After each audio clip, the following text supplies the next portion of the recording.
But what does Coach P always say, Pat? Guys, you were in the team meeting this week. What is Coach P? Coach P's keys.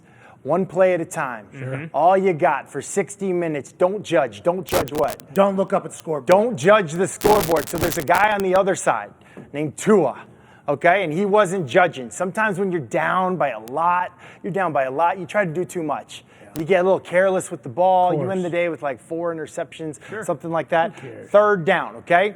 That's a money down.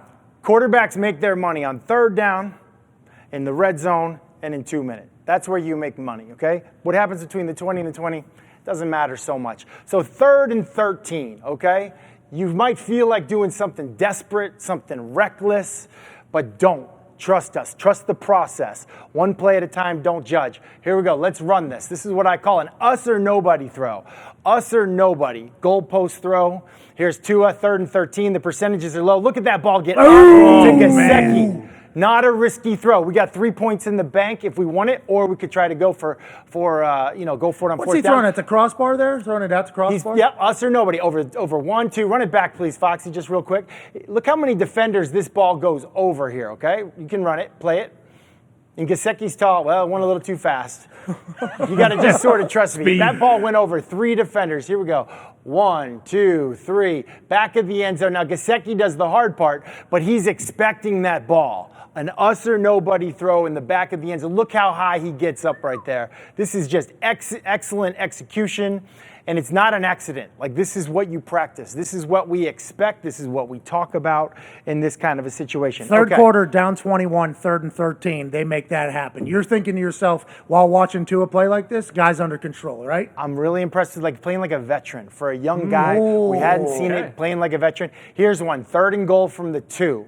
Now, this is another excellent play. Run this one till he gets to the top of his drop here, Foxy.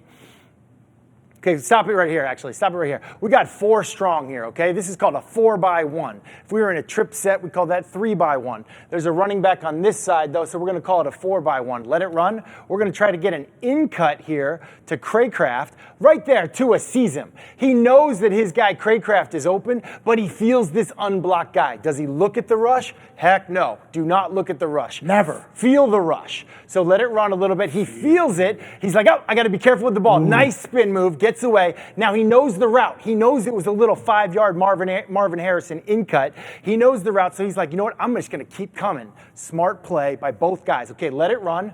Let it run. He's got a guy in the back of the end zone open too, but he hits Craycraft. Now, talk about the guy in the back of the end zone. Let this run just a little bit, Foxy. Check out Jalen Waddle. This is the play that, like, really, sometimes as an athlete, you try to do too much. Okay? Tua, that's very well done. Now check this out. So here he goes. Check right there. Pause it for me, Foxy. Jalen Waddle is it open in the back of the end zone. Can you back that up just a tad for me, please? Jalen Waddle gets pushed out of bounds at the back of the end zone, okay? He's standing there. He stays out of bounds. Because he's ineligible. He's not allowed to be the first guy to touch the ball when he comes back in. So Tua actually, I believe, looks at him.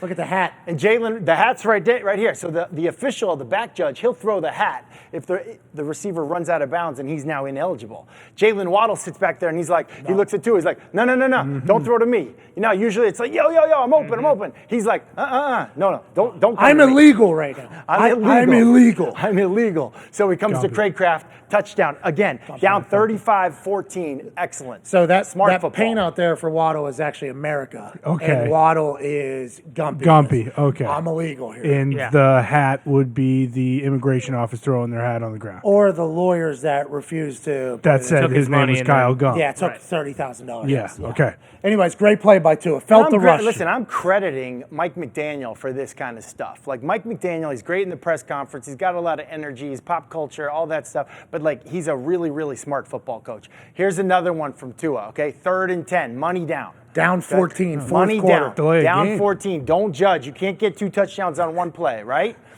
The Ravens are going to bring, I don't know why they're bringing pressure, okay? They decided they still wanted to bring pressure, but they're doing it, okay? They're going to bring pressure up top here, okay? These 2 guys to this 3-receiver set are going to blitz. If they do blitz, if they bring 2, we call that a dog, okay? D-O-G or D-A-W-G? What do you want it to be? Well, it depends on what it is, I guess. Yeah, because I think true. the Steelers run a dog rush, which is both ends. And it's been that way since the beginning. This one feels like a Dog. Yeah, didn't get the sack, too, on a blitz. Feels like a dog. D-O-G. Yeah, dog. just the So this is a fire zone. Okay, this is a fire zone strong dog. So maybe it should be. Dog. Dog. D-A-W-G. And this is probably invented way back in the day by the Pittsburgh Steelers. Probably. Hell Tony yeah. Dungy taking it to Tampa. Anyway, that's another thing. Okay, ready? Here we go. These pretty two good. guys, if they blitz, then these two guys on this side are going to fire zone into coverage. See, that's exactly what happens. Tua notices it. His drop is right on the hash. But now notice this very subtle Tom Brady. I'm just going to drift about 2 yards to this side where I know no one is rushing from, and he buys himself just a little bit Hey, of that's time. smart football, right? Very smart You have to football. see the blitz. You have to understand that you got nobody coming on this side because it's a fire zone now, and you have to be able to adapt in real time. That's like super high-level football from Tua, right? That's feeling the rush. It's film study. It's being well coached. Now on the back end, you're saying to yourself, man, how could you let Tyreek Hill get behind you? Yes. Absolutely. Well, I'll Everybody's tell you saying why. that. Because the DBs, they're like, no, we're bringing the strong dog. That thing's getting home in like 1,000, 2, 1,000, 3, 1,000. There should be a sack right about now. But this little subtle thing that Tua does, eyes downfield, where he goes just from the hash to about, 2 yards from the hash, and he buys himself just a little bit of time, and it's picked up because the Dolphins' protection scheme, that's just really, really well done. Okay, so we like Tua a lot. I mean, he played outstanding. Listen, the crazy thing is, this game was 28-7 at the half, the Ravens. 28-7. Pat, is you the said side this was a fuck it play from McDaniel? Yeah, that's what he said. Does I don't every know if it team was have this a one. fuck it play? I don't think it was this one. Oh, okay. okay. I don't The think- other wrong, or- Tyreek I Hill mean, touchdown. well, I'm not in the room, but I think it's actually this next one. Okay, down 35-28. Okay, 3rd and 6. Again, here we are in a 4-by-1. So do you want to roll your coverage to Tyreek, to the one guy? Yeah. Or do you want to roll your coverage to the 4-by-1? You know who does this a lot? The Kansas City Chiefs do this a lot, and that one guy is Travis Kelce. So here we're doing it with Tyreek. You're forcing a single coverage, basically. Well, not necessarily. You're either forcing them to take 2 guys over there, okay? Roll the coverage that way. You're forcing them to declare what they think is most dangerous. You're forcing them to declare passing strength. Do we think the passing strength is the 4 guys over here? Or do we think the passing strength, the thing that we're more worried most about, is Tyreek Hill? Well, if we're the defense, we're saying Tyreek. Yeah, the fastest guy Especially on on the this field. play, yeah. Absolutely. Hindsight. We got hindsight. We knew. But it's a little bit of a gray area. Like, how would you handle that? And it might be a little confusing. Again, simple for the offense. What do we care? He's just running deep. What do we care? Confusing for the defense. And you see right here, this is basically what's happening. So go back to last year. Everyone's talking about how Lamar Jackson and the Ravens got kind of embarrassed on national TV because the Miami Dolphins were bluff blitzing or bringing cover 0, showing all that blitz. They probably are sitting around like, man, this is hard. Why don't we do this all the time? Like, we should do this. So this is what they did. They basically did what the Miami Dolphins, Brian Flores defense did last year against them, but they didn't do it very well. Fake blitz.